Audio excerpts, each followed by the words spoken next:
அன்புள்ள நண்பர்கள் அனைவருக்கும் வணக்கம். பாமன ஜோரம் சேனல் சார்பாக உங்கள் அனைவரையும் அன்போடு வரவேற்கிறேன். இப்போ நம்ம ஒவ்வொரு மாதத்துக்கும் பலன் பார்த்துட்டே வந்துட்டுருக்கோம். இந்த பதிவில் 2025 மார்ச் மாதத்துக்கு ரிஷபராசிக்கு எப்படி இருக்குன்னு பார்க்க போகிறோம். ரிஷபராசின்றது காலபுருஷத்தில் 2வது வீடாக இருக்குது. இந்த வீட்டுக்கு அதிபதி சுக்கிரன்.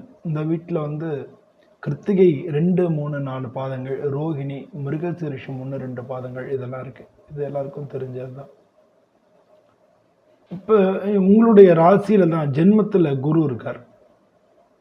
இன்னைக்கு இந்த மார்ச் மாதம் ஆரம்பிக்கும் போது ஜென்மத்தில் குரு இருக்கார். குரு வக்ர நிவர்த்தி ஆயிடுத்து. உங்களுக்கு லாபஸ்தானத்தில் உங்கள் ராசியாதிபதி சுக்கிரன் உச்சமாக இருக்கார். லாபஸ்தானத்தில் 11வது வீட்டில். அதே 11வது வீட்டில் ஏற்கனவே ராகு இருக்கார். அவர் கூட சேர்ந்து சுக்கிரனும் இருக்கார். உங்களுக்கு 5வது வீட்டில் கேது இருக்கு. அதே மாதிரி இந்த மாத கடைசியில் சனி பகவான் உங்கள் தொழில் ஸ்தானத்துலேருந்து லாபஸ்தானத்துக்கு வரப்போகிறார். ஸோ இதுதான் கிரக சுச்சுவேஷன் இருக்கிறது. நீங்கள் பொதுவாக இந்த பதிவில் உங்களுக்கு வேலை வாய்ப்பு எப்படி இருக்குது, பண சம்பந்தமான விஷயங்கள் எப்படி இருக்குது, இது மாதிரி எல்லா விதமான பலன்களையும் நம்ம அதில் சொல்ல போகிறோம். நீங்கள் இந்த பலன்கள் அது மட்டும் இல்லாமல் உங்களுக்கு எந்த பரிகாரம் பண்ணிக்கலாம், வேலை, தொழில், திருமணம், பணவரவு, உடல் நலம் இதெல்லாம் எப்படி இருக்கும், இந்த மாதத்தில் எப்படி இருக்கும், உங்களுக்கு அதுக்கு என்ன பரிகாரம் பண்ணிக்கலாம் அப்படின்னு சொல்ல போகிறோம். நீங்கள் அதை லைக் பண்ணுங்கள், ஷேர் பண்ணுங்கள், கமெண்ட்டில் உங்களுடைய எண்ணங்களை தெரிவிங்க. அப்போ தான் நம்ம இன்னும் பெஸ்ட்டாக உங்களுக்கு கொடுக்க முடியும். வாங்க நம்ம வீடியோக்குள்ளே போய் பார்க்கலாம். பொதுவாக இந்த இதில் சூரியன் அதுவும் அவர் மீனராசிக்கு வந்துடுறார். ஏற்கனவே சுக்கிரன் ராகு இருக்கார். மீனராசிக்கு சூரியன் வந்துடுறார். இதுதான் இப்போ இந்த மாதம் உங்களுக்கு இருக்கக்கூடிய சுச்சுவேஷன். இதில் வேலையில் உங்களுக்கு பதவி உயர்வு கிடைக்கிறதுக்கான வாய்ப்புகள் மிக மிக அதிகமாக இருக்குது. பதவி உயர்வுக்கு எதிர்பார்த்துட்டு இருக்க ப்ரொமோஷன், இல்லாட்டினா இந்த கம்பெனியில் இருந்தால் வேறு கம்பெனி மாறினா இதை விட நல்ல போஸ்ட் கிடைக்கும், இதை விட நல்ல அதிகமான ஒரு இது கிடைக்கும், மதிப்பு கிடைக்கும், மதிப்பான பதவிக்கு நமக்கு உயர்வு கிடைக்கும், பதவி உயர்வு கிடைக்கும் அப்படின்னு நினச்சிட்டு இருந்திருப்பீங்க. அது இந்த மாதம் மார்ச் மாதம் கிடைக்கிறதுக்கு வாய்ப்புகள் நிறையா இருக்குது.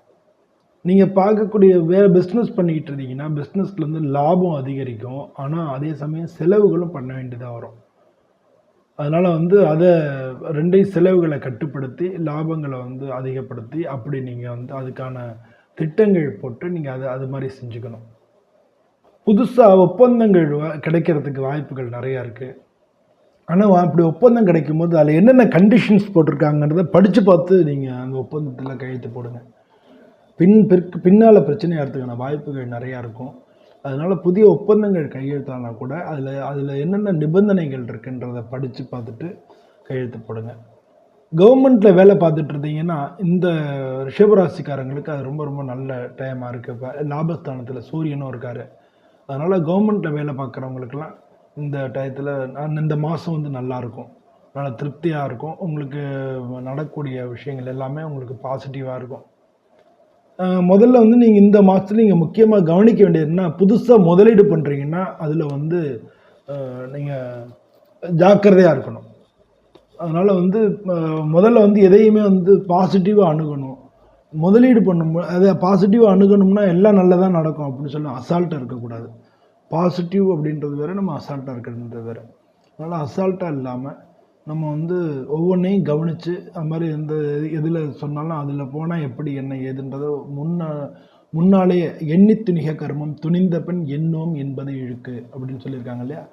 அது மாதிரி நம்ம ஒரு விஷயத்தை செய்கிறதுக்கு முன்னாலேயே நம்ம யோசித்து பண்ணுறது நல்லது. பொதுவாக பார்த்திங்கன்னா நல்லா தான் இருக்குது, நான் பயமுறுத்ததாக சொல்ல, பட் இதுலேயுமே ஜாக்கிரதையாக இருக்கணுன்றதுக்காக சொல்ல வரேன். ஏன்னா லாபஸ்தானத்தில் ராகு, சனி, சுக்கிரன், சூரியன் எல்லாருமே இந்த மாதம் அங்கே இருக்க போகிறாங்க. ஸோ அதனால் அதெல்லாம் பார்த்துக்கலாம், அதெல்லாம் பார்த்துக்கணும். பணவரவு அதிகரிக்கும், அது மாதிரி செலவுகளும் கூடும்.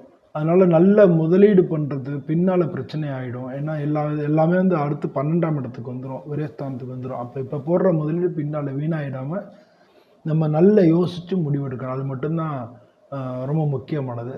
அது மாதிரி பேங்க்கில் லோன்லாம் வாங்குறீங்கன்னா முன்னாலே அந்த கண்டிஷன்ஸ் எல்லாத்தையும் படித்து பார்த்துட்டு நம்மளுக்கு எப்படி நடக்கும்ன்றத பார்த்து, நடுவில் பிரச்சனை ஆச்சுன்னா என்ன பண்ணுறது அப்படின்லாம் யோசிச்சு, இந்த மாதிரி பேங்க் லோன்லாம் நீங்கள் வாங்கணும்.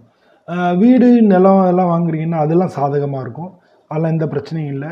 நீங்கள் நல்லா பார்த்து இது பண்ணிக்கலாம். டாக்குமெண்ட்ஸ் மட்டும் படித்து பார்த்துட்டு அது எப்படி இருந்தாலும் செய்ய போகிறீங்க. அதனால் அதெல்லாம் வந்து பார்த்துட்டு நீங்கள் வந்து அது மாதிரி நீங்கள் முதலீடு பண்ணிக்கலாம். பொதுவாக வந்து திருமணம் பண்ணுறவங்களுக்கு வந்து நல்லா திருமணத்துக்கு வாய்ப்பு தேடிட்டு இருக்கிறவங்களுக்கு, கல்யாணம் பண்ணுறதுக்கான வாய்ப்பு தேடிட்டு இருக்கிறவங்க நல்ல இந்த பேச்சுக்கள் வந்து நல்லா முடியும். இந்த மாதம் வந்து பேச்சுக்கள் சாதகமாக முடிகிறதுக்கு வாய்ப்பு நல்லாயிருக்கு. நிறைய பேருக்கு ஃபிக்ஸ் ஆகிடும். கணவன் மனைவிக்குள்ளே அப்பப்போ சின்ன சின்ன பிரச்சனைகள் ஏற்படும். பட் அதெல்லாம் கவலைப்பட வேணாம். ஆனால் சரியாயிடும், ஆட்டோமேட்டிக்காக சரியாயிடும். அது பெருசாக நீங்கள் இது பண்ண வேணாம். அதனால் ஒருத்தருக்கு ஒருத்தர் அந்யோன்யமாக ஆதரவு இருக்கும்.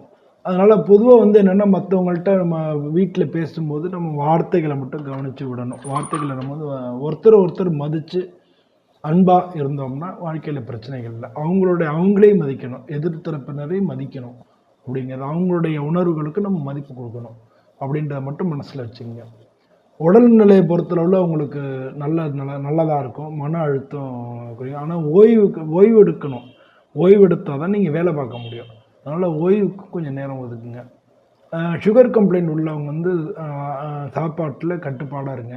இந்த மாதிரி விஷயங்கள் ரொம்ப முக்கியம். 11ஆம் வீட்டில் சூரியன் கூட சுக்கிரன் இருக்கிறதுனால நீங்கள் வந்து தண்ணி நிறையா குடிங்க. டீஹைட்ரேஷன் ஏற்பட்டுரும்.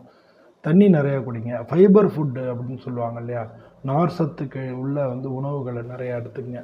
இதெல்லாம் வந்து உங்களுக்கு உடல் நலத்தை பார்த்துக்குங்க. உடற்பயிற்சியெல்லாம் செய்கிற பழக்கம் இருந்ததுன்னா நல்லது, அதை கண்டினியூ பண்ணுங்கள். அப்படி இல்லை அப்படின்னா சில லைட்டாக உங்களால் என்ன முடியுமோ அதை உடற்பயிற்சி செய்கிறதுக்கு பாருங்கள். ஏன்னா இப்போ வந்து நம்மளுடைய உடல் உழைப்பு அப்படிங்கிறது குறைஞ்சிடுச்சு. இப்போ முன்னால் விளையாட்டுலேயே நம்ம பார்த்தோம்னா ஓடி பிடிச்சி நம்ம அப்போல்லாம் விளையாடுவோம். நீ குழந்தையெல்லாம் வந்து மூளைக்கு வேலை அதிகமாகிடுச்சு, உடம்புக்கு வேலை குறைஞ்சி போச்சு. ஸோ அது மாதிரி எல்லாமே இப்போ வரக்கூடிய டெக்னாலஜி எல்லாமே உடலுடைய உழைப்பை வந்து குறைக்கிது. அப்போ வந்து நம்ம உடம்புக்கு உழைப்பு தனியாக நம்ம கொடுத்தாகணும், பழக்கப்படுத்தி ஆகணும். அப்போ எக்ஸசைஸ் தான் அதுக்கு சரியான வழியாக இருக்கும். இந்த மாதிரி பண்ணிங்கன்னா நல்லது. ஒவ்வொரு வியாழக்கிழமையும் குரு பகவானை வழிபடுங்க. ஏன்னா ஜென்ம குருவாக இருக்கார். அதனால் வந்து பௌர்ணமி அன்னைக்கு விரதம் இருக்க முடிஞ்சால் ரொம்ப நல்லது. பௌர்ணமி அன்னைக்கு விரதம் இருந்து அது மாதிரி பண்ணுங்கள். மீன்களுக்கெல்லாம் வந்து ஏதாச்சும் உங்களால் முடிஞ்சது செய்யுங்க. ஏன்னா மீன ராசியில் தான் சுக்கிரன் இருக்கார். அதனால் மீன்களுக்கு நீங்கள் உணவு அளிக்கிறது ரொம்ப நல்லது. பொதுவாக வந்து டெய்லி வந்து பிள்ளையாரை வணங்கிட்டு அதுக்கப்புறம் ஆஃபீஸ் போங்க. பிள்ளையாரை டெய்லி கிளம்புற ஒரு பிள்ளையார் கோயிலில் இறங்கி ஒரு கன்னத்தில் போட்டு ஒரு சின்ன திவாரணையை பார்த்துட்டு போங்க. இது வந்து உங்களுக்கு வந்து எந்த காரியத்தில் உள்ள தடங்கல்கள்லாம் நீக்கும். அதனால் இது மாதிரி வந்து நீங்கள் பண்ணிங்கனாலே இந்த மாதம் வந்து உங்களுக்கு நல்ல மாதமாக இருக்கும். வீடியோ வந்து லைக் பண்ணுங்கள், ஷேர் பண்ணுங்கள். நிறையா பேர் சப்ஸ்கிரைப் பண்ணாமே பார்க்குறீங்க. சப்ஸ்கிரைப் பண்ணுவீங்க. நான் வந்து போடுற ஒவ்வொரு வீடியோவும் உங்களுக்கு வந்து சேரும். நிறையா அப்போ தான் நம்ம புதுசாக நம்ம வந்து புதுசான்னு இல்லை, ஏற்கனவே உள்ள விஷயங்களை உங்களுக்கு எளிமையாக சொல்கிறதுக்கு வந்து எனக்கு ஒரு ஆர்வம் கிடைக்கும். அதனால் சப்ஸ்கிரைப் பண்ணுங்கள். எல்லோருக்கும் வந்து இந்த ரிஷபராசிக்காரங்களுக்கு பிப்ரவரி மாதம் நல்லா இருக்குன்னு சொல்லி நானும் வந்து சுவாமியை பிரார்த்தனை பண்ணிட்டு விடைபெறுகிறேன். நன்றி, வணக்கம்.